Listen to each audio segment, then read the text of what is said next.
Assalamualaikum warahmatullahi wabarakatuh.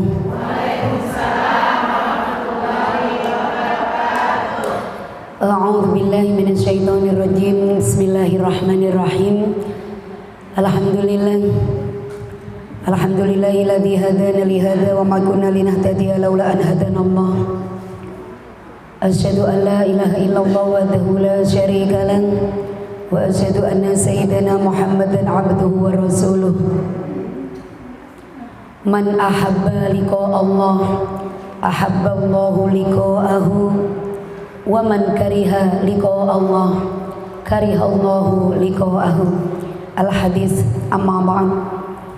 Yang kami hormati para orang tua kami, wabil khusus keluarga besar dari Majelis Taklim kita di Kecamatan Batu Aji. Kemudian juga para pengurus Majelis Taklim kita di Kecamatan Batu Aji. Kemudian yang amat saya sayangi, keluarga besar dari Majelis Taklim Baitul Jannah. Para jemaah, para ibu, para hadirat yang mudah-mudahan kita senantiasa diberikan keberkahan oleh Allah Subhanahu wa taala. Amin ya rabbal alamin. Saya betul-betul bersyukur kepada Allah Subhanahu wa taala yang mana pada sore hari ini telah mempertemukan kita sekalian. Kita duduk satu majlis. Ini adalah merupakan sebuah nikmat yang tidak terukur besarnya.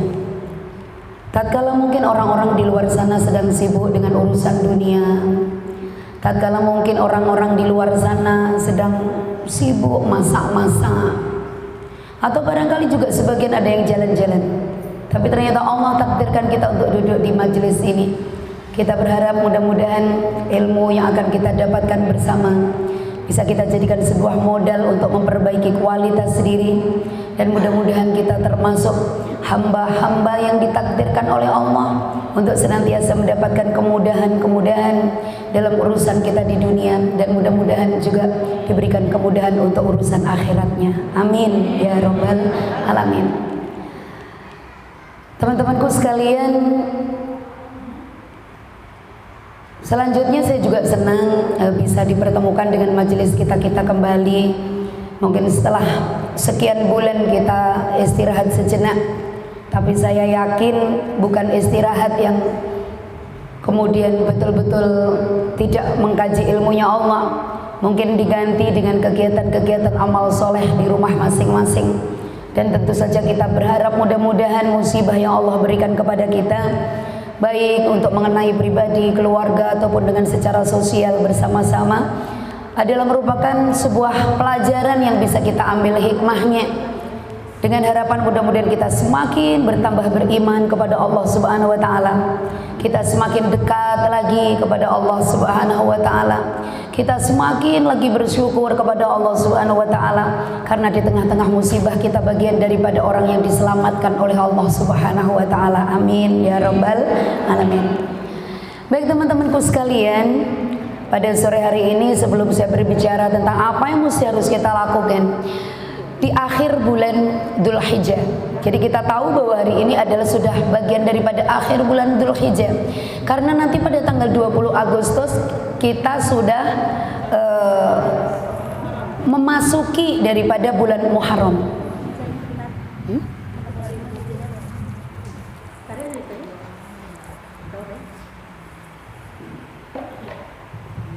Ini tukang kameranya rempong.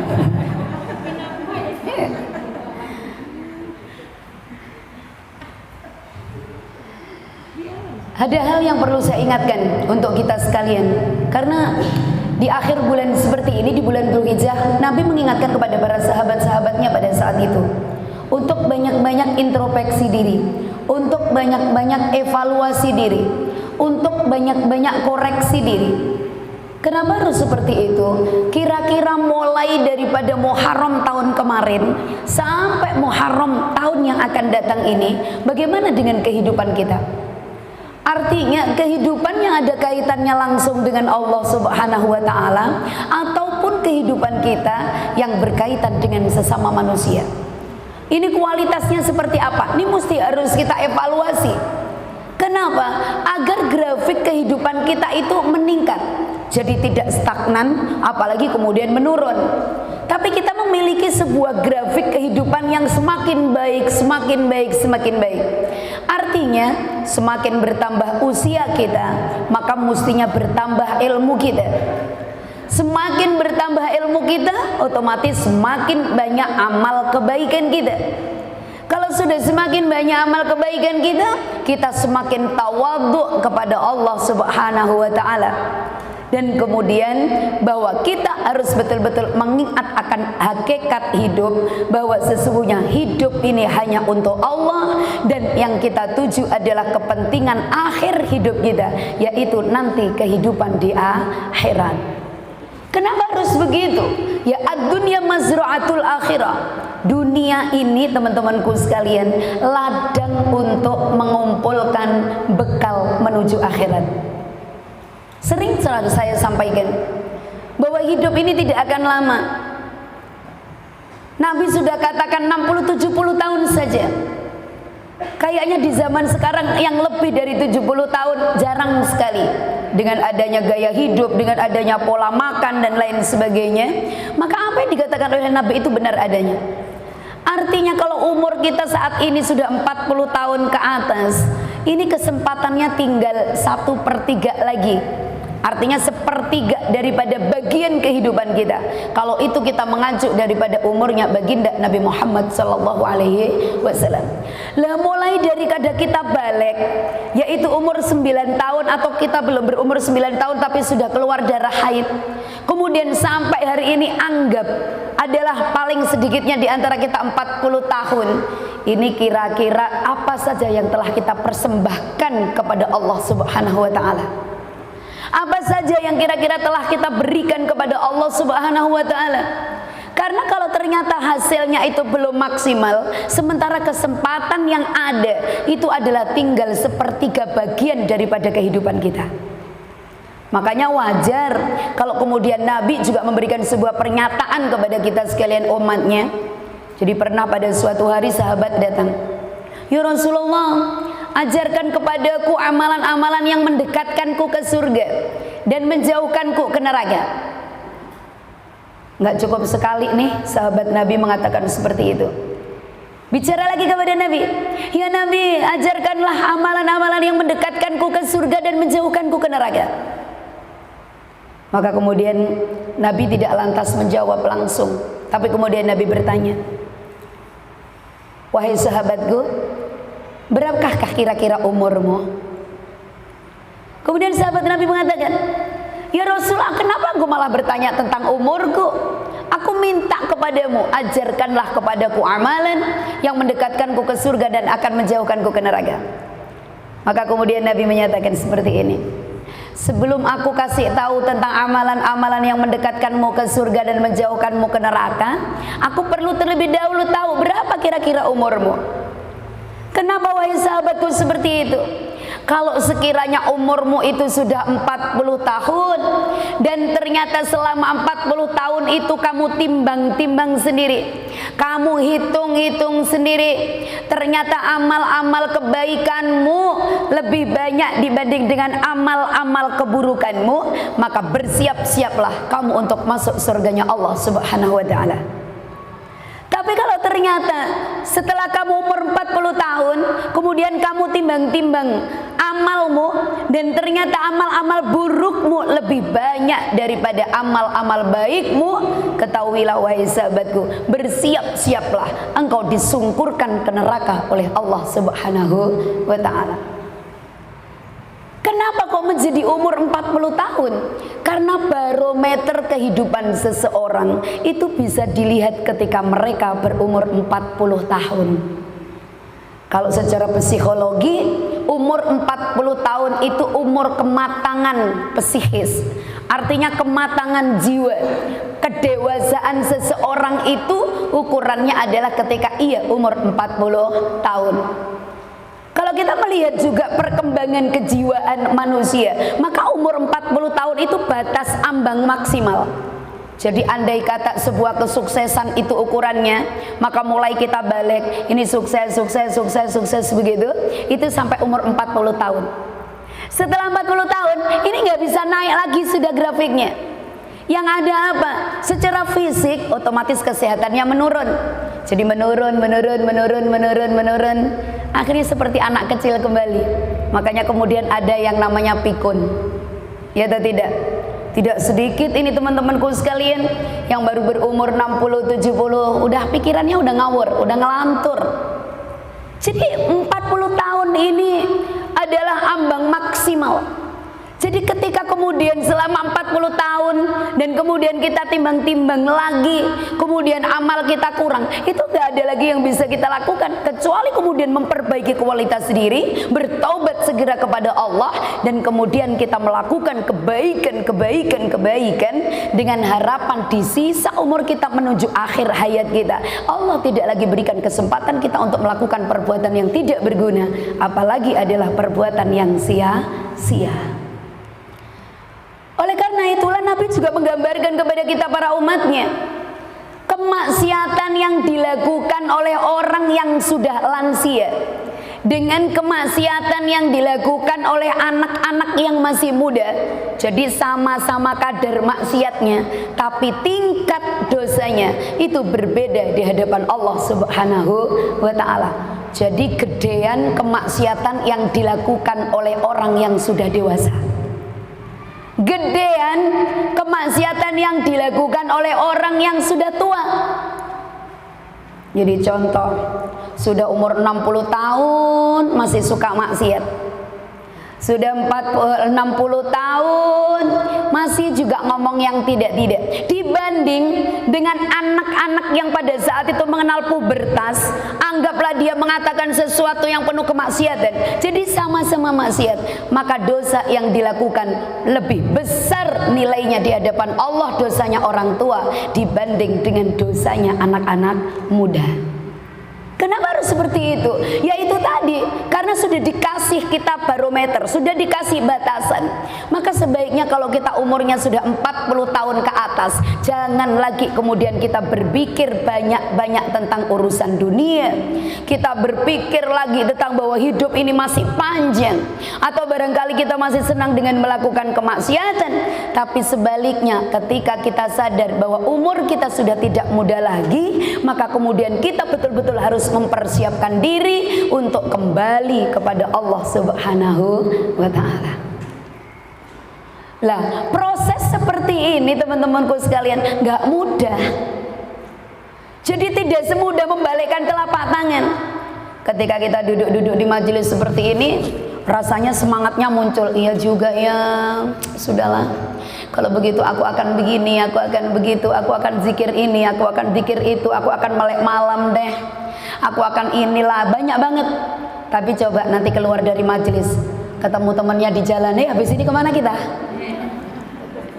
Yang tadinya mau berbaca Quran dari maghrib sampai isya, yang kemudian isya katakanlah nggak lupa kita baca sholawat syajaratun nuqut, kemudian kita nggak lupa pada isya langsung sholat hajat, kemudian kita alladzina qala lahumun nasu innan nasa qad jama'u lakum fasyahum fazadahum imana wa qalu hasbunallahu wa ni'mal wakil. Zikir pada isanya hasbunallahu wa ni'mal wakil, hasbunallahu wa ni'mal wakil, hasbunallahu wa ni'mal wakil, hasbunallahu wa ni'mal wakil 450 kali. Ditutup dengan ayat fanqalabu bi ni'matin minallahi wa fadlin lam yamsashum su'u wattaba'u ridwanallah wallahu dzu fadlin adzim. Niatnya seperti itu, tapi gara-gara ketemu janjian, akhirnya apa? Hilanglah amalan itu. Jadi sekali lagi, ini dibutuhkan sebuah kekuatan keimanan yang tidak gampang. Ini betul-betul harus punya komitmen perjuangan bahwa apa yang kita lakukan ini betul-betul karena Allah Subhanahu wa ta'ala. Maka kalau bahasa saya itu dibutuhkan rasa cinta, dibutuhkan sebuah rasa ketika kemudian kita akan melakukan sebuah pengabdian kepada Allah Subhanahu wa ta'ala. Karena hanya dengan cinta itu kita bisa melakukan apapun. Bahkan tidak jarang yang namanya cinta itu bisa membutakan mata. Kita nggak usah cerita jauh-jauh lah, diri kita aja lah. Kita kalau sudah terlalu cinta sama suami, mungkin kata orang jelek lah suami kita, tapi matanya itu udah mejem, udah gak kelihatan. Yang penting ya dialah yang aku cintai. Ya atau tidak? Mungkin kita mencintai anak-anak kita juga seperti itu. Mungkin anak-anak kita cantik pun tidak, mungkin ganteng juga tidak menurut orang lain.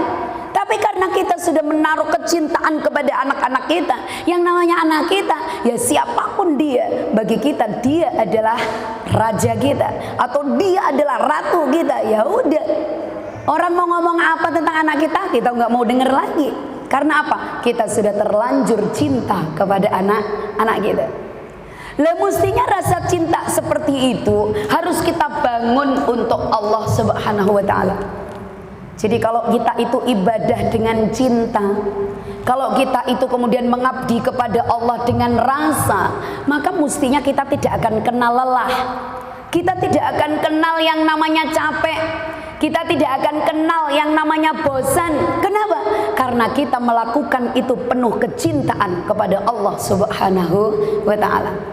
Seperti tadi pagi di pesantren, di majelis kita yang sejuta sholawat, saya sampaikan ada riwayat atau ada sejarah namanya Qais. Qais itu laki-laki yang tergila-gila dengan si Laila. Pernah dengar teman-temanku sekalian kisahnya Majnun, Laila Majnun. Qais itu Majnun, Majnun itu gila. Jadi Qais itu tergila-gila dengan Laila. Padahal pada saat zaman itu yang namanya Laila itu bukan perempuan yang cantik, bukan perempuan yang molek, bukan.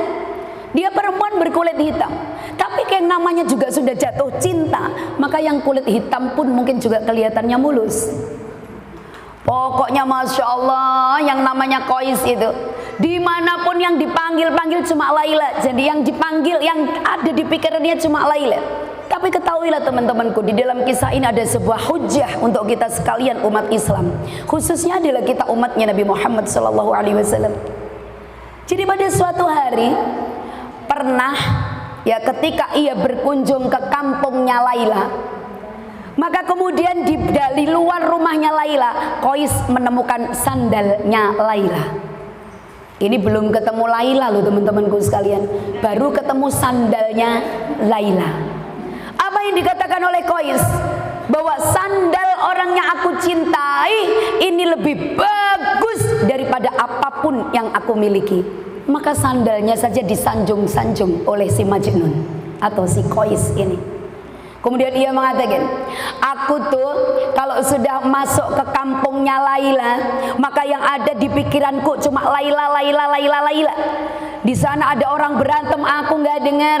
Di sana ada huru-hara, aku tidak ngerti. Bahkan mataku tidak bisa melihat apa-apa kecuali pandanganku dan pikiranku hanya untuk Laila. Ini cinta gila banget nih Bu.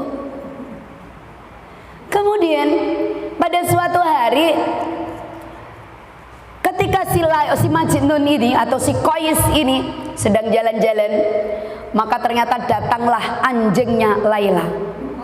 Anjing teman-temanku sekalian. Kemudian dia terkejut. Apa yang dilakukan oleh Qais? Saking gilanya kepada pemilik anjing, anjingnya itu dimandiin, anjingnya itu disemprot parfum, anjingnya dipakein baju, kemudian anjingnya diajak jalan-jalan, diikuti anjing ini kemana pergi. Pokoknya konsentrasi. Karena apa? Karena anjing adalah anjing orang yang dia paling cintai.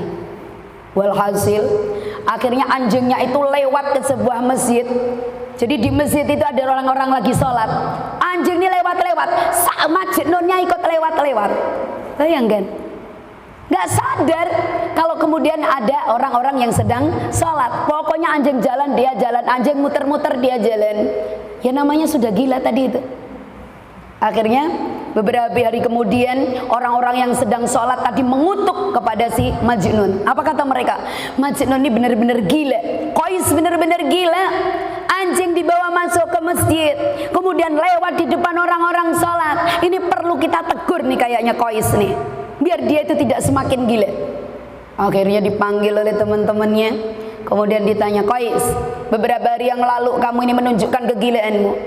Apakah yang bersamamu itu anjingnya Laila? Ya, anjingnya Laila. Dengan bangga ia mengatakan, kamu tahu tidak, kangking kamu itu gila mengikuti anjing, maka kamu lewat di depannya orang yang sholat, kamu tidak tahu?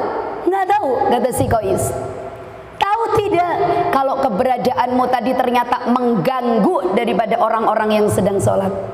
Apa kemudian yang dikatakan oleh Qais? Sambil tertawa gila begitu Qais, inna lillahi wa inna ilaihi rajiun. Ngomong lagi, inna lillahi wa inna ilaihi rajiun. Inna lillahi wa inna ilaihi rajiun. Yang gila nih kamu atau aku? Kata si Qais. Padahal yang gila benar-benar si Qais, si Majnun. Lah orang-orang tentu saja kaget. Lu terkejut. Kemudian Qais mengatakan, yang gila tuh kamu bukan aku. Kalau aku saja kemudian hanya dengan anjingnya orang yang aku cintai, aku nggak sadar kalau aku itu sampai lewat di depan-depan orang sholat. Aku sekarang bertanya kepadamu, bagaimana kamu bercinta dengan Allah? Bagaimana kemudian kamu betul-betul bermunajat dengan Allah? Bagaimana kemudian kamu berasyik-asyik dengan Allah? Lah aku lewat saja loh, kamu tahu. Paham tidak teman-temanku sekalian? Bagaimana mungkin kamu mengatakan cinta kepada Allah? Bagaimana kamu mengatakan tergila-gila dengan Allah? Bagaimana kamu mengatakan mengabdi kepada Allah? Lah aku saja loh yang ikut anjing. Ini belum orang yang aku cintai, hanya anjingnya orang yang aku cintai. Ya aku ikuti sampai aku nggak sadar aku itu ada di mana. Aku gak sadar kalau aku itu lo lewat di depan orang-orang yang sedang sholat. Lo kalian sedang bercinta dengan Allah, aku lewat kok kamu tahu. Ini artinya apa? Teman-teman Qais itu langsung seperti ditusuk oleh sebuah pedang. Malu. Inilah yang namanya hujah. Jadi ternyata kita bisa ambil pelajaran dari orang gila. Dan akhirnya apa yang terjadi? Qais dan Laila itu cintanya tidak dipersatukan oleh Allah Subhanahu wa taala, karena kemudian Laila itu meninggal terlebih dahulu, tambah gila yang namanya Majnun. Maka kemudian karena kisah ini merupakan kisah cinta yang luar biasa, bahkan kemudian mengajarkan kepada manusia pada saat itu bagaimana mencintai Allah.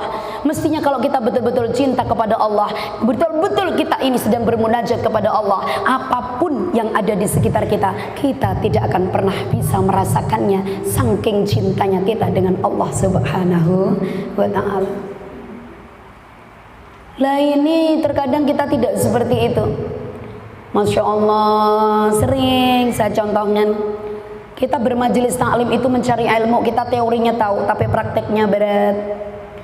Kita aktivis majelis taklim tapi kemudian ada gap sana, gap sini, gap situ. Nanti kalau kemudian ingat itu, ingat kisah yang saya ceritakan, kita nih yang jadi Majnun kayaknya. Tiap hari mencari ilmu, tiap hari berdakwah, tapi kemudian apa yang terjadi? Saling menjelekkan, saling menjatuhkan. Dan ketahuilah teman-temanku sekalian, ayo kita bangun sebuah kesadaran. Di dalam kitab Ta'lim wa Muta'alim Dasar itu ada kisah seperti ini.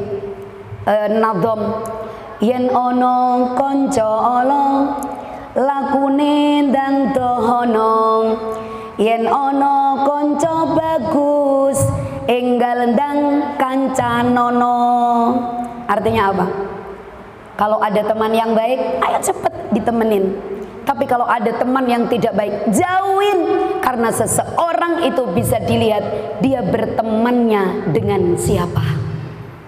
Bahkan ini Nabi juga berpesan, kalau kamu mau tahu siapa suamimu yang sesungguhnya, kalau kalian pengen tahu siapa anak-anakmu yang sesungguhnya, jangan engkau bertanya, jangan engkau lihat siapa sesungguhnya suamimu atau anak-anakmu, tapi lihatlah mereka bertemannya dengan siapa.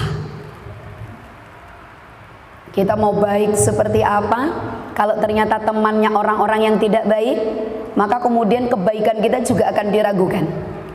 Kita mungkin tidak seberapa baik, kita mungkin juga boleh dikatakan belum baik, tapi tatkala kemudian komunitas teman-teman kita, teman-teman yang baik, maka orang bisa katakan bahwa kita adalah orang yang baik.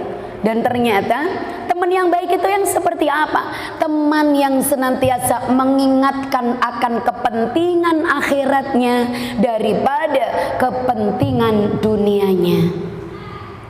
Ini terkadang kalau diingetin teman sakit hati, Kalau diingetin kawannya, jangan begitu, kamu tidak usah ikut-ikutan, kamu kan baru hidup sekarang, ya kan?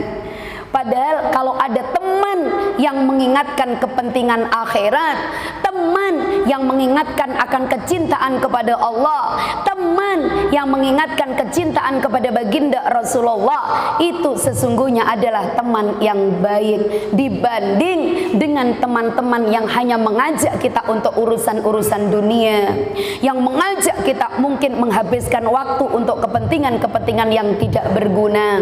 Memang bersenang-senang, nampaknya enak, tapi ternyata dipandang Allahnya menjadi pertemanan yang tidak baik. Tapi kalau ada teman yang ngajakin kebaikan, mungkin kita nggak suka, mungkin kita benci, tapi sesungguhnya Allah pandangi kebencian itu dengan pandangan kasih sayang.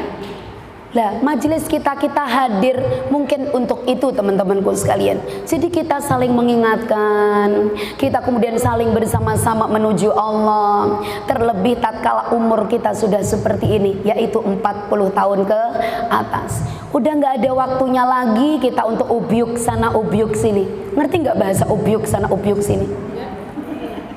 Apa ubyak-ubyuk itu yang ikut-ikutan, makan di sana, nanti makan lagi di sini, senang-senang di sana, senang-senang di sini, sore majelis taklim, malam majelis taklim, sampai bingung ini mana yang bersenang-senang dan mana ini yang majelis ilmu, campur aduk nggak jelas.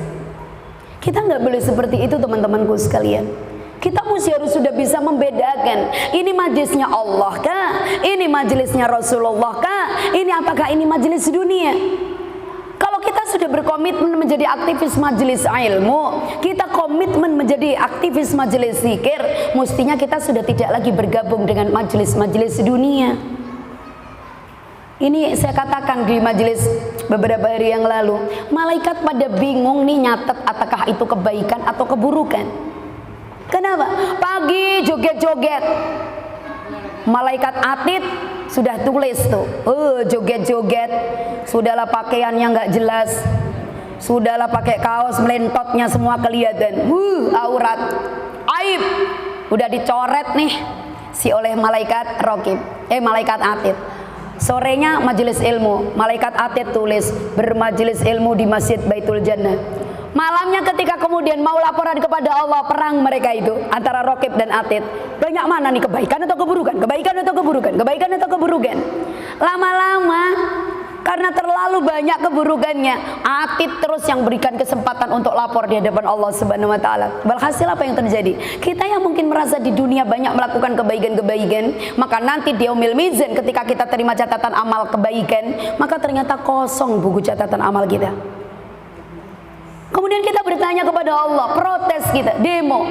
Ya Allah, aku nih aktif di Hubul Mustafa, aku aktif di kita-kita, aku aktif di BKMT, aku aktif di majelis semuanya. Tapi kenapa ini nggak ada catatannya ya Allah? Apa kemudian kata Allah? Lah malaikat itu lo ribut, bingung nyatet amalmu itu. Kok campur aduk seperti itu? Ada pernikahan, kamu joget-joget di belakangnya laki-laki. Ada senam, kamu joget-joget seperti itu, padahal instrukturnya juga laki-laki. Kalau sore kamu pakai syari, tapi ketika kemudian pagi, kenapa kamu mentelat semua kayak begitu, kata Allah. Lah inilah hasil terakhirnya, maka kamu jangan pernah kemudian menyesalinya. Hidup ini pilihan, teman-temanku sekalian. Jadi sukses dan tidak, itu kita nggak boleh tergantung dengan orang lain. Tapi kita harus menanamkan prinsip tersendiri untuk Allah Subhanahu wa ta'ala. Jadi jangan begini kalau ditanya, Bu, kenapa kemudian tadi ibu pergi ke situ? Iyalah Ustazah nggak enak nih sama teman-teman. Teman-teman yang ngajak, nanti dikirain aku nggak kompak deh. Dilihat dulu kompaknya, nih kompak dunia atau kompak akhirat. Kemudian ditanya lagi, Bu, kenapa ibu tadi kemudian seperti itu? Iyalah Bu Rofi nggak tahu. Tadi kok aku bisa ikut-ikutan pula ya, nggak sadar. Waduh, nggak sadar. Ilmunya sudah ada. Kita bermajelis ilmu tuh kayaknya kalau majelis taklim kita udah 10 tahun lebih. Mustinya Masya Allah, amalannya nih udah full mustinya. Mustinya daripada ibu ke kanan, ke kiri, kemana-mana berhimpun gitu, ngafalin Quran, Kalaulah tidak bisa 30 juz, ya mungkin surat-surat pendek, mungkin surat Kahfi. Jadi kita setiap Jumat laporan dengan surat Kahfi kepada Allah. Setiap hari kita setor kepada Allah Al-Waqi'ah. Kemudian baca Ar-Rahman. Biar dikubur samet. Setiap ba'da maghrib mungkin baca Al-Mulk. Terus kemudian apa? Setiap saat kita baca surat Yasin. Ada 7 surat yang mesti harus kita hafal. Apa saja itu? Yaitu Al-Waqi'ah, Ar-Rahman, Ad-Dukhan, Alif Lam Mim Sajdah, Al-Mulk, kemudian surat Yasin, dan yang terakhir surat Kahfi. Aktivis Majelis Ta'lim 15 tahun, yuk baca mulai dari Amma juz 30. Nggak ada yang berani bunyi. Padahal mestinya juz 30 biar kita berganti-ganti kalau sholat baca surat-suratnya. Jangan kalau sholat Masya Allah baik fardu ataupun sunnahnya cuma 3 kul. Ya kan? Kul wallahu ahad, kul a'udzu birabbil falaq, kul a'udzu birabbin nas, diputer-puter toh. Pol-pol kul ya ayyuhal kafirun, itu pun enggak selesai-selesai. Mulak di la a'budu ma ta'budun wala antum a'biduna ma a'budu wala ana a'budu ma a'budu la ta'buduna wala antum. Tapi kalau kemudian dikatakan bukan aktivis Majelis Ta'lim, nggak mau. Kebanyakan semuanya pada ngaku, saya aktif loh di kita-kita, saya aktif juga di Hubul Mustafa, saya aktif di Musliman, saya aktif juga di BKMT, saya aktif di RT RW, saya aktif di masjid. Giliran ditanya, hafalan Qur'annya sudah berapa surat? Bingung. Yasin aja hafal apa enggak ya aku? Sehingga apa? Kalau ada tetangganya meninggal dunia, sibuk di bukunya, kebetulan ganti tas, akhirnya lupa buku Yasin. Ketika Yasin dibacakan akhirnya nggak bisa mengikutin, mulutnya geraknya berbeda. Ikut ilmunya Habib Saidi, yang penting gerak daripada tidak. Akhirnya apa? Ngawur yang dibaca. Lah ini mesti harus ada perubahan teman-temanku sekalian. Terus apa lagi? Aktivis Majelis Ta'lim, sudah amalan apa saja yang dibaca istiqomah? Katakan tentang amalan sholawat. Apakah sholawat nariyahnya sudah istiqomah? Kalau kita itu mau istiqomah mendawamkan 1 bulan 4.444, maka kemudian satu harinya kita membacanya tidak kurang dari 149. Bagaimana kemudian sholawat sajaratun nukut? Apa sholawat sajaratun nukut? Sholawat pohon duit, sholawat pohon uang 400 kali setiap ba'da isya. Apalagi kira-kira Sayyidul Istighfar dibaca ba'da maghrib, ba'da subuh 3 kali. Maka apapun dosa yang kita lakukan insya Allah diampuni oleh Allah Subhanahu Wa Taala. Biar rumah tinggal kita adem, kita baca apa? Akhir surat At-Taubah. Laqad ja'akum rasulun min anfusikum azizun 'alaihi ma 'anittum harisun 'alaikum bil mu'minina raufur rahim. Fa in tawallaw faqul hasbiyallahu la ilaha illahu 'alaihi tawakkaltu wa huwa rabbul arsyil 'azim. Loh, itu senjata untuk rumah tangga. Jadi terkadang kalau teman-temanku sekalian, ya Allah Ustaz, suamiku diajak sholat susah, pokoknya lah, ya untunglah punya suami daripada tidak, Bro Rofi. Akhirnya kan begitu. Lah ini kenapa kita sudah diberi oleh Allah amalan Quran, kenapa kita tidak bermunajat kepada Allah dengan menggunakan ayat itu? Contohnya seperti itu teman-temanku sekalian. Kemudian ada lagi yang mengatakan, ya Allah Bu Rofi sudah 10 tahun 20 tahun di Batam, rumah aja masih tetap ngontrak. Ya Allah, mau ini mau itu kadang nggak punya duit. Allah juga sudah katakan, baca yang namanya surat Al-Waqi'ah, bacalah kemudian selawat nariyah, karena itu semua adalah sarana atau cara untuk apa? Menjemput rezeki dari Allah Subhanahu wa Ta'ala. Lihat ibu, daripada ibu kesana kemari harus ada amalan yang betul-betul kita pegang teman-temanku sekalian. Jadi harus mulai benar-benar fokus di umur-umur seperti kita 40 tahun ke atas. Udah nggak waktunya lagi ikut semua ini, tapi amal pribadinya zero. Tidak ada yang istiqomah yang kita lakukan. Lah ini perlu betul-betul kita koreksi di akhir tahun seperti itu. Kemudian kita berharap begitu nanti kita memasuki tahun baru Hijriah, kita punya komitmen kepada Allah Subhanahu wa Ta'ala dengan schedule, dengan perencanaan yang bagus, sehingga kemudian betul-betul kita komit, sehingga kemudian tahun yang akan datang hidup kita akan menjadi lebih baik lagi di hadapan Allah Subhanahu wa Ta'ala. Jadi contoh, begitu bangun tidur, maka tidak ada yang bisa kita lakukan kecuali kemudian saya langsung panggil-panggil Allah yang terhimpun di dalam Asmaul Husna. Maka ada versi Asmaul Husna yang paling cepat yang saya ajarkan kepada teman-temanku sekalian. Kalau teman-teman versi yang tadi, versinya Ustadz Ari Ginanjar, bukan tidak baik, baik. Tapi kalau bangun tidur ibu, ya Allah, ya Rahman, bisa tidur kembali. Dan itu butuh waktu kurang lebih 10 menit. Tapi kalau kemudian ibu bangkit, ya Allah, ya Rahman, ya Rahmanu, ya Rahim, ya Maliku, ya Kudus, ya Salamu, ya Mu'min, ya Muhaimin, ya Aziz, ya Jabbar Mutakabir. Kenapa? Sebelum kita beraktivitas apa-apa, kita sudah terlebih dahulu agungkan Allah Subhanahu wa ta'ala. Setelah ambil air wudhu, kita lihat keutamaannya apa. Oh ya, sholat tahajud. Sholat tahajud itu apa? Apapun sholat yang kita lakukan di waktu sepertiga malam, maka itu semuanya adalah bagian daripada sholat tahajud. Ada pendapat yang mengatakan diperinci satu-satu. Di dalamnya ada sholat tahajud itu sendiri, ada sholat tobat, ada sholat hajat, ada sholat istikharah, ada sholat mutlak, kemudian diakhiri dengan witir. Boleh. Jangan lupa kemudian di malam itu kita menengadahkan tangan. Karena apa? Barang siapa yang mengangkat tangannya, maka Allah tidak akan pernah biarkan tangannya itu turun tanpa membawakan hasil. Asal kita mau menengadahkan tangan, yaitu di sepertiga malam yang terakhir. Lah ini Allah tidak akan pernah mengecewakan kita asal kemudian kita minta. Ujibu da'watad da'i idza da'an. Jadi kalau kita minta, pasti insya Allah akan memberi. Nah, cuma mintanya nih serius atau tidak. Kemarin bagus sekali ada pertanyaan dari teman-teman. Boleh nggak Bu Rofi kalau kita berdoa itu idem? Artinya doanya itu ropel. Karena kemarin belum dikabul. Kemudian cara berdoanya, ya Allah, permintaanku masih sama dengan kemarin. Amin.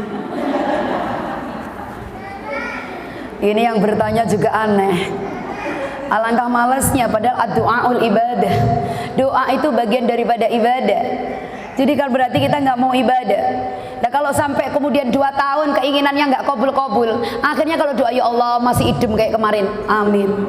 Terus seperti itu, suaminya nggak berubah-berubah, rezekinya nggak bertambah-bertambah, kemudian keinginannya juga nggak kabul-kabul, maka kemudian akan mengatakan ya Allah permintaanku masih sama, amin, selesai. Kenapa kemudian Nabi mengajarkan kita doa habis makan, mau tidur, akan tidur, ya bukan? Mau keluar rumah, masuk masjid, keluar masjid, mau bercermin, ketika bercermin, diajari semua doa. Lah kenapa kemudian kita mau idem? Ini pertanda kalau ternyata memohon itu nggak boleh idem. Artinya nggak boleh permohonan itu tidak dikatakan kepada Allah Subhanahu wa ta'ala. Walaupun Allah itu sebenarnya tahu apa isi hati kita, tapi yang namanya permohonan tetap harus diungkapkan kepada Allah Subhanahu wa ta'ala. Apalagi menunggu daripada waktu subuh. Kemarin sudah dapat ilmu yang aktif di Hubul Mustafa. Kita qasidahan qad kafani ilmu rabbi min su'ali wa ikhtiyari fa du'ai wa istighali terus syahidul li bitihari. Artinya apa? Allah tuh tahu ikhtiar kita, Allah tahu usaha kita, Allah tahu yang kita inginkan. Maka sebelum kita di siang hari melakukan aktivitas apa-apa, lapor dulu sama Allah. Qad kafani ilmu rabbi. Ada di buku Khulasah. Oh, ada di YouTube. Buka YouTube Qad kafani. YouTube-nya Ustadzah Rofi channel. Nah, itu ada Qad kafani. Sambil nunggu subuh rengang-rengang dibaca begitu. Nah itu semuanya doa. Begitu kemudian adzan subuh, apa yang harus kita lakukan? Sholat sunat 2 rakaat. Maka barang siapa sholat sunat 2 rakaat sebelum subuh, maka ini akan mendapatkan atau lebih baik daripada dunia beserta isinya. Maka kita rugi kalau kemudian kita tidak sholat qobliyah subuh. Nah ini tidak akan pernah menjadi kaya kalau kita tidak pernah sholat qobliyah subuh. Ba'da qobliya subuh kita dianjurkan untuk berwirid. Apa wiridannya? Subhanallah wa bihamdi, subhanallahil azim, astaghfirullah, subhanallah wa bihamdi, subhanallahil azim, astaghfirullah 100 kali. Kalau masih sekiranya ada waktu, ya hayyu ya qayyum, ya hayyu ya qayyum, ya hayyu ya qayyum, ya hayyu ya qayyum, ya 40 kali. Sholat subuh, setelah sholat subuh tidak ada tidur kembali. Sampai kapan? Sampai waktu masuk sholat duha. Sebelum kita sholat duha, diawali terlebih dahulu pada saat itu sholat sunat isyraq, baru kemudian kita tutup dengan sholat duha. Jadi kalau kita melakukan amal seperti yang saya ceritakan ini, maka dikatakan oleh Nabi, kita mendapatkan pahala hajjatin wa umratin tammatin. Jadi mulai dari bangun tidur sampai duha tadi kita ditulis oleh Allah seperti orang yang sedang menunaikan ibadah haji dan umrah yang sempurna. Bagaimana mungkin kemudian kita tidur lagi? Bagaimana mungkin kemudian pagi-pagi kita sudah bertetangga, sudah ngobrol? Bagaimana mungkin kemudian pagi-pagi kita sudah berantem? Padahal kita ditawarin setiap hari kita mendapatkan pahala ibadah haji dan umrah sempurna. Dan tidak ada balasan bagi orang yang mabrur hajinya kecuali mendapatkan surganya Allah Subhanahu wa ta'ala. Pengen umrah, pengen haji, tapi sudah ditawarin pahala yang jelas-jelas dan mudah kita lakukan tanpa pakai duit, kita nggak mau ambil kesempatan, maka yang ada adalah rugi. Jangan kemudian kita mengklaim bahwa kita adalah aktivis majelis ta'lim. Itu ilmu di majelis ta'lim, teman-temanku sekalian. Apalagi masa silahkan diniatkan ibadah kepada Allah untuk memberi makan keluarga. Mudah-mudahan dengan masakan kemudian keluarga kita makan, akhirnya kemudian badannya sehat, kesehatannya untuk ibadah. Kemudian kita bersih-bersih rumah juga kita niatin untuk mengabdi kepada keluarga, karena membersihkan rumah itu juga bagian daripada jihad fisabilillah kalau niatnya adalah untuk keluarga. Apalagi diisi dengan baca Quran. Makanya aktivis majelis taklim mesti paling sedikitnya 1 juz 1 hari. Jadi sebulan hatam, syukur-syukur seminggu hatam. Jadi sehari semalam 6 juz. Caranya bagaimana? Setiap habis selesai sholat diambil 1 juz. Atau ketika nganggur, TV-nya zaman sekarang udah dibuang aja, nggak usah punya TV. Digunakan untuk apa? Yang biasanya nonton TV digunakan untuk mengaji. Loh, itu loh baru yang namanya aktivis majelis taklim. Apalagi masih ada sisa waktu, gunakan baca sholawat, gunakan baca istighfar. Ini sering saya sampaikan, ditawarin kita oleh Allah Subhanahu wa ta'ala. Tidak ada manusia yang tidak melakukan dosa, tapi juga tidak ada manusia yang dosa terus tidak ada kebaikan-kebaikannya. Yang namanya manusia itu di tengah-tengahnya. Kadang kita salah, kadang kita silaf, tapi juga kita kadang melakukan sebuah kebaikan. Dikatakan oleh Nabi, yang terbaik di antara kalian bukan yang tidak pernah melakukan dosa, tapi yang terbaik di antara kalian yang sadar pernah salah, yang sadar pernah maksiat, yang sadar pernah dolim, yang sadar pernah melakukan dosa, maka kemudian kita minta ampun kepada Allah Subhanahu wa ta'ala. Maka pentingnya istighfar di situ. Jadi istighfar itu Masya Allah gantinya luar biasa. Dikatakan oleh Allah, istaghfiru rabbakum innahu kana ghaffara yursilis samaa 'alaikum midrara wa yumditukum bi amwali wa banin wa ja'al lakum jannati wa yaj'al lakum anhara. Jadi pada suatu hari ada yang datang kepada salah satu orang alim. Jadi orang ini setiap hari bertengkar keluarganya. Wes pokoknya tukaran tok. Ia datang ke Imam Hasan Al-Basri. Kemudian diajarkan oleh beliau, bacalah istighfar. Pulang baca istighfar, akhirnya keluarganya menjadi maslahah, adem ayem. Datang lagi sekelompok perempuan-perempuan yang mandul, yang enggak diberi keturunan oleh Allah. Datang lagi ke orang alim ini, ya Allah alim, ajarkan kepadaku. Kami ini bagian orang-orang yang belum dikaruniai anak-anak oleh Allah. Maka kemudian dikatakan, bacalah olehmu istighfar. Pulang semuanya jadi beranak. Datang lagi kelompok orang-orang miskin yang untuk makan aja nggak cukup. Lapor lagi, wahai orang alim, berikanlah amalan kepadaku.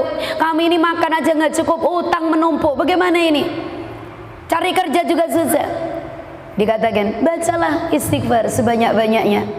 Akhirnya pelan-pelan dapat pekerjaan, ekonominya bertambah seperti itu. Kemudian datang lagi, ini masa paceklik, nanam ini ada wereng, nanam ini kena virus, nggak pernah panen-panen. Akhirnya menyebabkan mereka kemudian hidupnya pada melas. Datang kepada orang alim ini, ajarkan kepadaku ya orang alim, ini kenapa kami ini hidupnya jadi seperti ini? Tanah yang kita tanami nggak pernah memberikan hasil. Maka kemudian dikatakan, bacalah olehmu istighfar. Akhirnya temannya orang alim ini tadi bingung. Iki kok amalannya kabeh kok istighfar. Ada orang mandul suruh istighfar, gak punya anak. Ada orang miskin, istighfar. Orang berantem suami istri, istighfar. Ada paceklik, kok bacanya istighfar.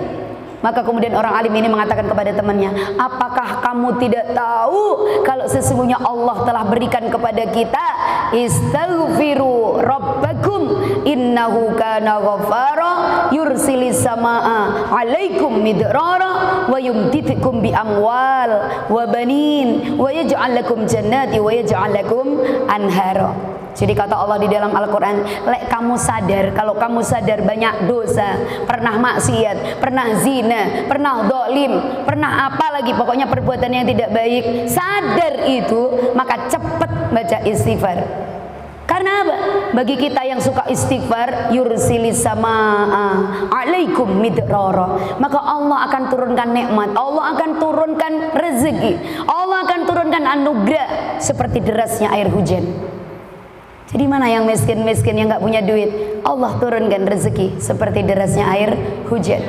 Yang suka berantem, Allah akan berikan ketentraman di dalam hatinya, Allah akan berikan ketenangan di dalam jiwanya. Kemudian apa? Yursilis sama alaikum midrara wa yaj'al lakum jannatin. Yursilis sama alaikum midrara wa yumditkum bi amwal. Aku akan turunkan rezeki yang melimpah kepadamu. Wabanin, aku berikan anak-anak kepadamu. Nah, makanya tadi digambarkan di dalam kitab Tambihul Ghafilin, yang nggak punya anak aja perintahnya adalah membaca istighfar. Wabanin, wa yaj'al lakum jannati wa yaj'al lakum anhara. Ini di salah satu keterangan tafsir dijelaskan bahwa yang berdagang Allah lariskan dagangannya, yang bisnis Allah lancarkan bisnisnya, yang bercocok tanam Allah suburkan tanahnya. Maka tadi orang yang paceklik, orang yang nanam apa-apa nggak tumbuh-tumbuh, maka banyak baca istighfar. Dan nanti pun di akhirat Allah persiapkan surga, yang mana surga itu di dalamnya ada air yang mengalir. Subhanallah. Jadi istighfar itu penting. Nabi yang sudah tidak punya dosa, yang sudah dijamin masuk surga, maka beliau sehari semalam tidak kurang dari 100 kali membaca istighfar. Untuk apa? Untuk kesempurnaan hidup beliau. Lah masa kita yang orang yang biasa seperti ini kemudian kita tidak mau beristighfar? Dan kalau Nabi saja 100 kali, masa mantas orang kita juga cuma 100 kali? Mungkin pantasnya kita beristighfar itu nilainya ribuan. Mungkin sehari semalam 10.000 istighfar itu juga tidak lama, karena 1000 istighfar itu paling juga 10 menit sampai 12 menit saja teman-temanku sekalian. Jadi sambil masa istighfar, capek sholawat istighfar, capek baca Quran, jadi mulai agak sedikit dikurangin untuk berkata-kata yang sekiranya tidak mendatangkan kemanfaatan untuk diri kita ataupun keluarga ataupun untuk kemanfaatan orang banyak di usia-usia seperti kita. Nah, inilah ajaran daripada Nabi untuk evaluasi diri, untuk introspeksi diri di akhir tahun seperti ini. Karena insya Allah teman-temanku sekalian, kita berharap mudah-mudahan panjang umur, penuh dengan keberkahan, kemudian panjang umur juga istiqomah untuk ibadah, dan mudah-mudahan di tahun yang akan datang kita menjadi manusia yang lebih baik lagi di hadapan Allah Subhanahu wa Ta'ala. Tanggal 20 nanti kita insya Allah sudah masuk 1 Muharram, ya, 1 Muharram. Maka kita disunahkan untuk puasa akhir tahun, puasa awal tahun. Syukur-syukur temanku puasanya mulai dari akhir tahun, kemudian tanggal 1 sampai nanti tanggal 10 Asyura atau Yaumul Asyura. Atau kalau sekiranya tidak kuat, paling tidak kita mengambil 1 hari, yaitu pada tanggal 10 Asyura, yaitu pada tanggal 10 Asyura. Jadi dihitung kalau tanggal 20 tanggal 1, insya Allah tanggal 29 berarti tanggal 10 Asyura. Cuma sahabat-sahabat Nabi terdahulu puasanya nggak cukup 1 hari, ditambahin 1 hari sebelumnya, yaitu tanggal ke-9, namanya puasa Tasyu'a. Yaitu Tasyu'a diambil dari kalimat tis'atun yang artinya 9, kemudian Asyura diambil dari kalimat asyara yang artinya adalah hari ke-10. Walaupun ini sebenarnya ada perbedaan pendapat teman-teman sekalian tentang yang namanya puasa Asyura. Ada sebagian ulama yang mengatakan karena puasa di hari itu Allah bebaskan daripada 10 nabi di hari itu, maka kemudian mereka semua berpuasa.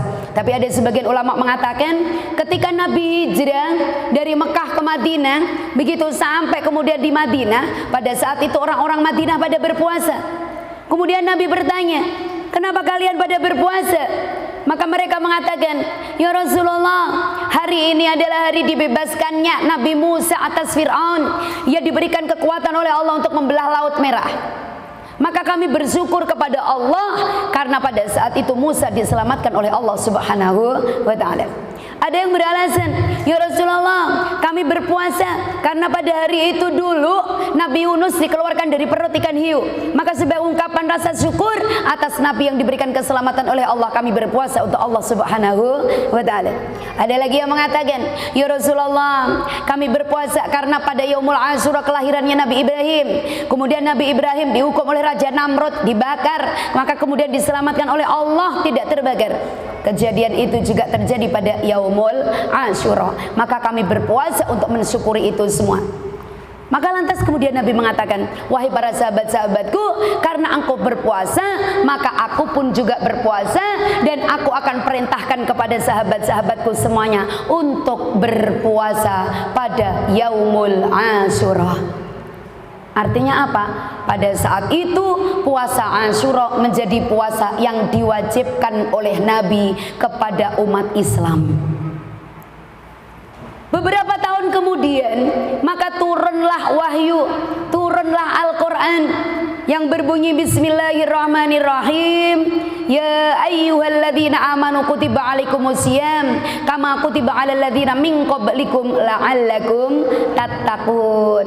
Maka Allah bahasanya, aku wajibkan kamu berpuasa seperti umat terdahulu. Cuma bedanya kalau umat terdahulu cuma 1 hari, yaitu Yaumul Asyura. Tapi begitu turun ayat ini, umat Islam diwajibkannya berpuasanya 1 bulan, yaitu pada bulan Ramadan. Nah, begitu turun ayat ini, akhirnya Nabi menyuruh kepada para sahabat, weh woro-woro, begitulah kira-kira bahasa komunikasinya. Sekarang puasanya nggak cukup sehari ya. Mulai tahun ini kita diwajibkannya puasa 1 bulan, yaitu pada bulan Ramadan. Akhirnya ada sahabat yang nyeletuk. Sahabat itu kemudian bertanya, ya Rasulullah, kalau kita berpuasanya pada bulan Ramadan, kalau nanti datang Yaumul Asyura bagaimana? Yang puasa silahkan, yang tidak juga tidak apa-apa.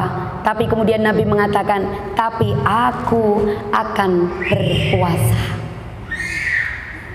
Jadi ternyata begitu sudah diwajibkan Ramadan, anggap Ramadan yang barusan ini semua umat Islam puasa pada saat itu. Maka besok tanggal 29 datanglah yang namanya Yaumul Asyura. Maka Nabi mengatakan, aku berpuasa pada hari itu. Ringkas ceritanya, anggap hari ini sudah tanggal 29 Agustus atau tanggal 10 Asyura. Maka sahabat Umar bin Khattab usul. Beliau mengatakan, ya Nabi, agar puasa kita itu nggak sama dengan puasanya orang terdahulu cuma 1 hari. Gimana kalau kita tambah ya Nabi? Di awalnya atau di akhirnya? Maka kemudian Nabi mengatakan, andai kata nanti aku panjang umur, aku bertemu dengan Yaumul Asyura tahun yang akan datang, ketahuilah wahai para sahabatku, aku akan berpuasa lebih daripada 1 hari. Walhasil Asyura tanggal 29 Agustus, bulan Maulid yang akan datang, Nabi ternyata wafat. Jadi Nabi puasanya cuma 1 hari tok pada Yaumul Asyura. Tapi ketika ketika yaumul Asyura sebelum beliau wafat, beliau mengatakan, kalau umurku panjang dan aku bertemu dengan yaumul Asyura tahun yang akan datang, maka aku akan berpuasa lebih daripada 1 hari. Lah bulan Maulid Nabi wafat. Atas dasar kalimat inilah maka para sahabat mereka meyakini andai kata Nabi hidup, mesti beliau juga tidak akan pernah ingkar janji. Maka kemudian para sahabat semuanya sepakat puasanya bukan hanya 1 hari, tapi melainkan mereka berpuasa 2 hari, yaitu pada hari ke-9 dan hari ke-10. Yang 9 namanya Tasyu'a, yang ke-10 namanya Asyura. Ini biasanya kalau sudah kurang sehari 2 hari, di Facebook, di YouTube ini sudah mulai beredar. Nabi tidak pernah melakukan amalan itu. Berarti siapa yang mengerjakan bid'ah tidak akan mendapatkan pahala. Abaikan YouTube atau barangkali abaikan Facebook yang seperti itu. Memang betul Nabi tidak melakukan, tapi Nabi berjanji jika umurnya panjang beliau akan mengerjakan. Dan kita tahu kalau Nabi tidak pernah ingkar janji, makanya para sahabat juga tetap mengerjakannya lebih daripada 1 hari. Jadi ringkas ceritanya teman-temanku sekalian, syukur-syukur puasanya mulai akhir tahun. Jadi mulai dari tanggal 30 Dzulhijjah, kemudian sampai 1 Muharram, sampai tanggal 10 Muharram. Tapi kalau sekiranya tidak sanggup dan tidak mampu, maka setidaknya kita ambil 2 hari, yaitu pada hari ke-9 dan ke-10 Asyura, yaitu Tasu'a dan Asyura. Amalan apa lagi kira-kira teman-temanku sekalian?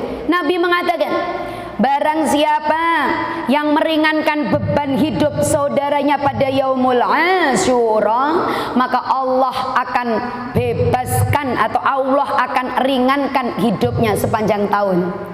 Saya kalau nggak salah di Dzulhijjah tahun kemarin juga ngaji di sini. Saya malah contohkan, kalau ada orang yang punya utang kepada kita, kok ditagih-tagih sudah nggak bayar-bayar, kita intip-intip memang nggak punya harta untuk bayar, maka sebaik-baiknya merdekakanlah pada yaumul Asyura. Kemarin malah ada yang tanya, kalau hutangnya banyak Ustazah, saya mencarinya juga setengah mati. Mencarinya setengah mati, tapi ibu tunggu sampai 10 tahun gak dibayar-bayar, apa gak tambah mati mikirinnya? Lebih baik sudahlah pasrahkan kepada Allah, merdekakan, bebaskanlah sudah, gak usah diingat-ingat. Kalau rezeki mesti dikembalikan oleh Allah. Dia mesti akan dibuka hatinya untuk membayar kalau memang itu direzekikan oleh Allah Subhanahu wa ta'ala. Hadisnya jelas, barang siapa yang meringankan beban saudaranya pada yaumul Asyura, maka Allah akan ringankan beban hidupnya sepanjang tahun. Lah, sebagian orang-orang terkini meyakinin itulah hari rayanya anak yatim.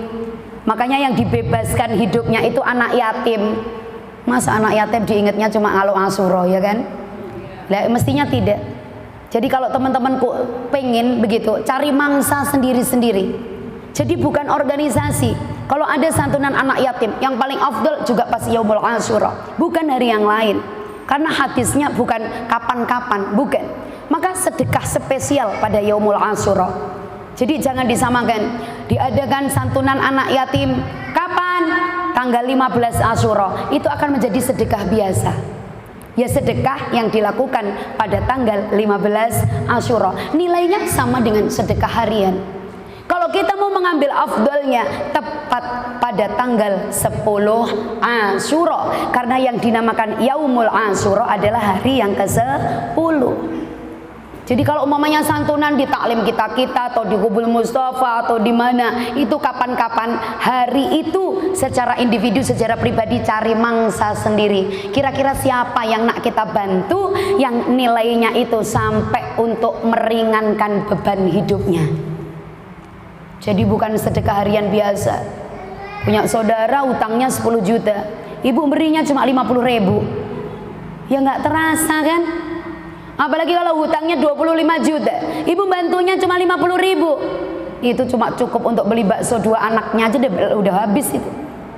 Kalau begitu seperti apa? Yang nilainya sampai orang itu betul-betul terbantu, Bu, dengan bantuan kita. Maka nggak perlu dibagi-bagi. Kalau bisa satu orang yang memang betul-betul membutuhkan, pertama urutannya di antara kerabat kita, orang terdekat kita yang ada pertalian darah. Setelah itu mungkin baru kerabat jauh. Setelah itu baru kemudian handai tolan atau orang lain yang memiliki kedekatan emosional. Contohnya siapa kedekatan emosional? Teman-teman kita di Batam. Kita mungkin di Batam nggak punya saudara kandung, mungkin nggak punya saudara sepupu, mungkin nggak punya siapa-siapa paman, bibi yang ada talian darah dengan kita nggak punya. Tapi kita punyanya teman, tapi keberadaan teman itu sudah seperti saudara. Itu namanya adalah orang yang memiliki hubungan emosional dengan kita. Darahnya tidak ada, tapi emosionalnya ada. Maka itu urutan berikutnya. Dan yang terakhir adalah kepada orang lain. Jadi jangan gampang-gampang bantu orang, tapi ternyata keluarganya sendiri tidak terbantu. Karena yang afdal itu adalah membantu, itu adalah kaum kerabat kita yang paling dekat. Utamanya siapa? Ayah ibu kita. Kemudian saudara kandung kita. Kemudian keluarga daripada suami kita. Atau kemudian harus sama, harus adil. Kita lihat dulu, kalau kita membantu ayah ibu kita, maka otomatis ayah ibu suami. Kalau kita membantu saudara kita, otomatis juga saudara suami. Mesti harus kita perhatikan. Adakah di keluarga kita atau di keluarga suami anak-anak yatim? Adakah di situ janda-janda yang tidak memiliki kemampuan ekonomi? Baru kemudian kita kepada kerabat jauh, sepupu, dua pupu, tiga pupu. Nah seperti itu. Setelah itu baru kemudian kita kepada orang lain yang memiliki kedekatan emosi, teman-teman, teman majelis, teman arisan, teman makan-makan, teman nangis. Nah begitu. Baru kemudian kita kepada orang lain. Jadi nggak boleh teman-temanku sekalian kita langsung membantu orang lain. Jadi contohnya seperti ini konkretnya. Ini sering juga terjadi di majelis taklim. Kita kurang memikirkan lingkungan kita. Jadi santunan anak yatim, kita iuran, uangnya kita bawa. Kemana ini kita salurkan? Ke panti asuhan yang ada di Barelang sana. Contoh, ini ibu, gak ada artinya di hadapan Allah Subhanahu Wa Taala. Kenapa kok begitu? Karena kita mengabaikan yang lebih dekat terlebih dahulu. Jadi kalau kita mengatakan atas nama katakanlah majelis taklim kita Batu Haji, maka yang mesti harus kita pikirkan adalah wilayah Batu Haji. Di mana markas majelis itu? Sekretariatnya di mana? Domisilinya di mana? Maka yang mesti harus kita perhitungkan orang yang ada di sekitar kita domisili itu. Setelah itu baru kita berkembang kepada yang lebih jauh. Kalau memang semuanya sudah, maka baru kemudian kita boleh kirim kepada orang yang lebih jauh. Urutannya harus seperti itu. Kita nggak boleh kemudian mengatakan, ya tapi kan kasihan di Barelang itu jarang ada yang membantu. Mestinya orang Barelang sudah dipikirkan oleh orang-orang yang di kecamatannya sana. Andai kata seluruh umat Islam itu betul-betul mengikuti aturan Allah yang ada di dalam Al-Quran, tidak akan terjadi kepincangan ekonomi di antara umat Islam. Karena apa? Memikirkan kaum kerabatnya atau keluarganya, baru kemudian saudara-saudara jauhnya, baru kemudian kepada orang lain. Dan orang lain itu mesti kerabat daripada seseorang. Ya atau tidak?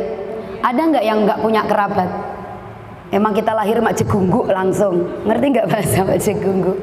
Nah, ini teman-temanku tentang amalan yang bisa kita lakukan pada Yaumul Asyura. Selain itu, banyak sih sebenarnya yang bisa kita lakukan pada malam Yaumul Asyura. Itu biasanya di pesantren, teman-temanku sekalian, kita adakan kegiatan untuk mabit, untuk menginap, kita sama-sama bermunajah, yaitu amalan-amalan pada malam Yaumul Asyura. Dan nanti yang sempat silahkan, atau kalau tidak karena waktunya masih jauh, saya belum cari catatan untuk amalan-amalan yang bisa kita lakukan pada Yaumul Asyura. Jika nanti sudah ketemu, saya bisa kirimkan ke Bu Evi, nanti Bu Evi bisa di-share ke teman-teman. Jadi kita amalkan, mungkin walaupun kita tidak berkumpul bersama-sama di malam Yaumul Asyura, paling tidak kita ada sebuah ikhtiar untuk menghidup-hidupkan malam Yaumul Asyura dengan harapan hati kita senantiasa dihidupkan oleh Allah Subhanahu wa Ta'ala. Baik, barangkali ini yang bisa saya sampaikan. Sebelum saya akhiri, ada yang dipertanyakan? Saya persilahkan. Waalaikumsalam. Masalah untuk membantu kita kan ada ini saudara gitu kan,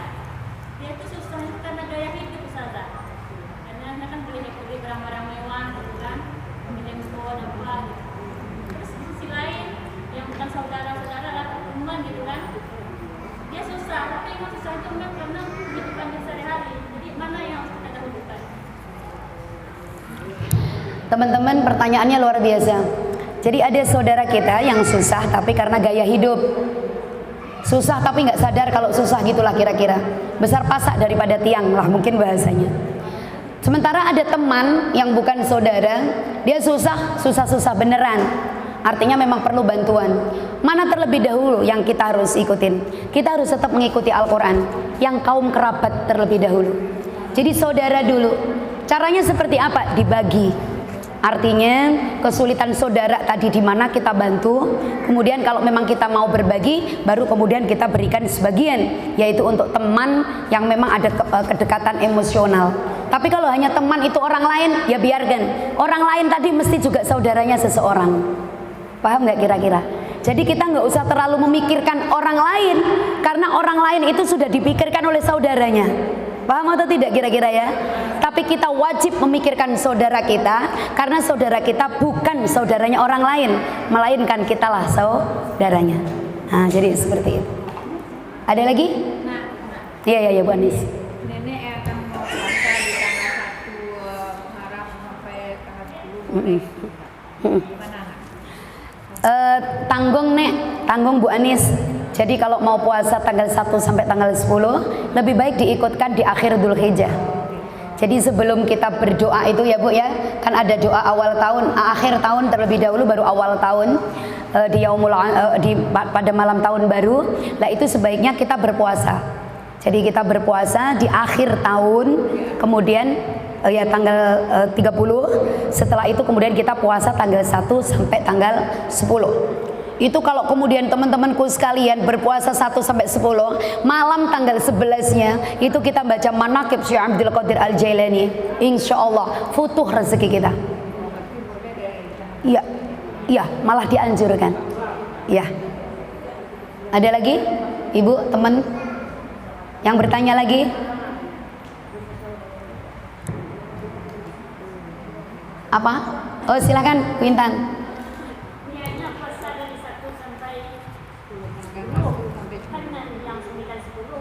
Tasu'a Asyura. Ya. Niat puasanya seperti apa? Niat saja, bukan karena apa-apa. Niatnya semata-mata aku berpuasa untuk Allah. Ibu mau niatin, ya Allah sengaja aku puasa di bulan Muharram, boleh.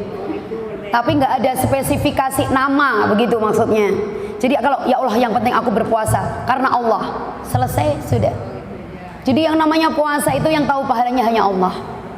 Nggak ada yang tahu pahalanya kecuali adalah Allah. Maka berpuasa itu harus untuk Allah.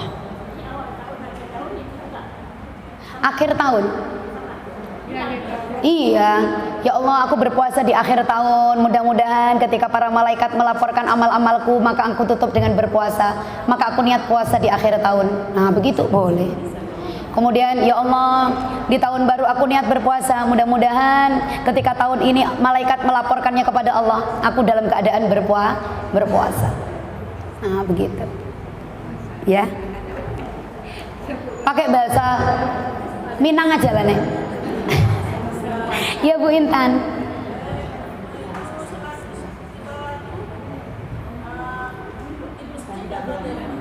Yang apa? Sholat Isra. Kalau nenek-nenek, teman-temanku sekalian yang sudah tidak punya tanggungan anak-anak ataupun orang tua, ketika sekiranya aman kalau menunggu datangnya Isra atau datangnya duha itu di masjid, maka yang paling afdal sholat Isra di masjid. Begitu. Tapi kalau kita yang punya anak-anak, yang sekiranya ibu juga punya nenek-nenek yang perlu dijaga di rumah, kemudian subuhnya saja tidak sholat di masjid, ya nggak usah sengaja sholat isrok datang ke masjid. Fardunya nggak ke masjid, kok giliran sunat ke masjid. Nah ini kadang kan keblinger kita itu kan. Tiap 5 waktu nggak ada yang pergi ke masjid, giliran sholat taraweh pergi ke masjid. Nah sama dengan itu. Artinya mengejar sunat, meniadakan fardu. Maka kalau kita mau menjadi orang yang bijak, ya setiap sholat fardu pergi ke masjid. Demikian halnya ketika sholat sunnahnya di masjid. Tapi kalau untuk duha, teman-temanku sekalian, lebih baik di rumah. Biar rumah kita juga kita gunakan untuk sholat sunnah. Nah itu. Ada lagi? Cukup teman-teman ya? Baik, mudah-mudahan apa yang kita kaji pada sore hari ini bisa kita jadikan bekal ya teman-teman ya. Paling tidak buat schedule, buat jadwal. Saya mulai tanggal 1 Muharram nanti saya harus baca sholawat 1000, saya harus istighfar 1000, saya harus baca Quran 1 juz, saya tahajudnya ini, saya duhanya harus 12 rakaat umpamanya begitu. Saya kemudian harus silaturahim, saya harus sedekah. Nah itu mulai dari bangun tidur sampai mau tidur itu ditulis. Kemudian kalau mau tidur baru dilihat, aku tadi kerjakan. Tadi gara-gara ngobrol makanya aku nggak jadi ngaji Quran. Nah begitu, maka aku harus bayar utang. Saya tidak akan tidur kalau saya ini belum saya kerjakan. Nah didenda untuk dirinya sendiri. Lah harus seperti itu. Sehingga apa? Hidup ini betul-betul tertarget. Jadi kita namanya punya cita-cita untuk kepentingan akhirat. Karena nanti ternyata yang membawa kita disungkurkan oleh Allah ke neraka bukan hanya karena kita tidak bersyukur dengan keberadaan suami kita. Jadi perempuan-perempuan yang tidak mensyukuri keberadaan suaminya, itu yang menyebabkan nanti umatnya Nabi Muhammad yang perempuan paling banyak menjadi penghuni neraka. Tapi ternyata bukan itu saja. Malaikat Jibril mengatakan kepada Nabi, mereka itu ya Rasulullah, kenapa di antara umatmu banyak yang menjadi ahli neraka? Itu adalah perempuan. Selain mereka tidak mensyukuri keberadaan suaminya, maka sedikit sekali perempuan yang memiliki cita-cita untuk kepentingan akhiratnya. Yang banyak perempuan yang dipikirin dunia dan dunia. Sekarang harus kembali ke akhirat agar kita tidak termasuk penghuni neraka. Amin ya rabbal alamin. Ila hadhihi niyyah wa kulli niyatin shalihah. Al-Fatihah.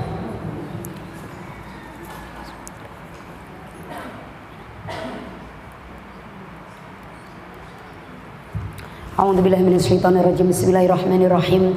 Allahumma shalli wa sallim ala sayyidina Muhammad wa ala ali sayyidina Muhammad wa ala alihi washabihi ajma'in walhamdulillahi rabbil alamin. Allahumma shalli wa sallim ala sayyidina Muhammadin tibbil qulubi wa dawaiha wa afiyatil abdani wa shifaiha wa nuril absari wa diyaiha wa qutil arwahi wa hidayah wa ala alihi washabihi wa barik wa sallim. Allahumma inna nas'aluka salamatan fid dini wad dunya wal akhirah wa afiyatan fi jasadina wa ziyadatan fi ilmina wa barakatan fi rizqina wa taubatan qabla al maut wa rahmatan الموت ومغفرة بعد الموت. اللهم هون علينا في سكرات الموت ونجاة من النار والعفو عند الحساب. ربنا ظلمنا أنفسنا وإن لم تغفر لنا وترحمنا لنكونن من الخاسرين. ربنا هب لنا من أزواجنا وذريتنا قرة أعين واجعلنا للمتقين إماما. ربنا آتنا في الدنيا حسنة وفي الآخرة حسنة وقنا عذاب النار وأدخلنا الجنة مع الأبرار عزيز يا غفار يا رب العالمين. صلى الله على سيدنا محمد وعلى آل سيدنا محمد. سبحان ربك رب العزة عما يصفون وسلام على المرسلين Alhamdulillahi rabbil alamin. Taqabbalallahu minkum. Sebelum saya akhiri, seperti yang diumumkan Bu Evi tadi, pada hari Ahad tanggal 16 jam setengah 8 pagi kita ada majelis bersama dengan Habib Mustafa Zaidi Barokba. Kita ada majelis untuk zikir, sholawat dan tausiah. Bukan saya memilah-milah teman-teman, tapi ini juga memang betul-betul qaul orang-orang alim. Jadi bermajelis dengan cucunya Rasulullah yang di dalamnya ada darah mengalir darahnya Rasulullah itu lebih afdal daripada 1000 orang alim yang bukan keturunannya Rasulullah. Syekh Abdullah bin Ahmad Basaudan itu saking takdimnya kepada cucunya Rasulullah. Jadi pada suatu hari datang cucunya Rasulullah, artinya Habib. Dia tidak alim, dia tidak berilmu. Dia datang memang sengaja menguji Syekh Abdullah bin Ahmad Basaudan. Sampai di rumahnya, saking takdimnya. Syekh Abdullah bin Ahmad Basaudan itu kan pengarang daripada Hadrah Basaudan. Beliau mengatakan kepada cucunya Rasulullah, kamu pasti capek wahai Habib, aku akan memijitinmu. Maka kemudian Habib itu mengatakan, cucunya Rasulullah, ya Syekh, bukan aku yang capek, aku datang ke sini naik kuda. Kalau perlu berarti kudanya aja kamu pijitin. Maka saking takdimnya kepada cucunya Rasulullah, Syekh Ahmad Basaudan tadi itu, maka kemudian datang ke tempatnya kuda. Kudanya cucunya Rasulullah dipijitin. Malam harinya didatangin oleh Rasulullah di dalam mimpi. Rasulullah tersenyum. Kemudian Rasulullah mengatakan, karena engkau telah takdim kepada cucuku, bahkan bukan cucuku yang engkau rawat, kudanya saja engkau pijitin, maka kemudian engkau diangkat derajatnya oleh Allah menjadi wali yang amat sangat luar biasa di hadapan Allah Subhanahu wa taala. Maka pada saat itu Syekh Abdullah bin Ahmad Basaudan itu memiliki pangkat kewalian yang luar biasa karena takdimnya kepada cucunya Rasulullah sallallahu alaihi wasallam. Akhirnya Syekh Abdullah bin Ahmad Basaudan bercerita kepada cucunya Rasulullah, "Wahai Habib, setelah aku tadi malam itu memijit kudamu, maka aku tidur dan aku didatangin oleh eyangmu, oleh Rasulullah. Beliau tersenyum, beliau senang, dan beliau mengatakan, gara-gara engkau mijiti kudanya cucuku, maka Allah angkat engkau memiliki puncak kewalian yang luar biasa." Dan akhirnya apa? Mendapatkan hidayah. Cucunya Rasulullah yang tidak berilmu tadi, akhirnya dia mondok, akhirnya dia belajar agama, dan kemudian memiliki pangkat kewalian yang sama dengan Syekh Abdullah bin Ahmad Basaudan. Nah, jadi seperti itulah ceritanya teman-temanku sekalian. Jadi kalau teman-teman datang ke majelis itu harus manfaat dan itunya dipertimbangkan. Nah, jadi bukan berarti harus datang, enggak. Adik kata nanti bukan majelis Hubul Mustafa, majelis apapun, kalau di situ ada Habib, maka pilihannya adalah karena di situ ada cucunya Rasulullah yang di dalam badannya mengalir darahnya baginda Rasulullah sallallahu alaihi wasallam. Nah itu, ini bukan berarti jangan sampai salah paham. Nanti teman-teman salah paham, Ustadz itu udah afdol katanya Bu Rofi. Nah, salah pula nanti.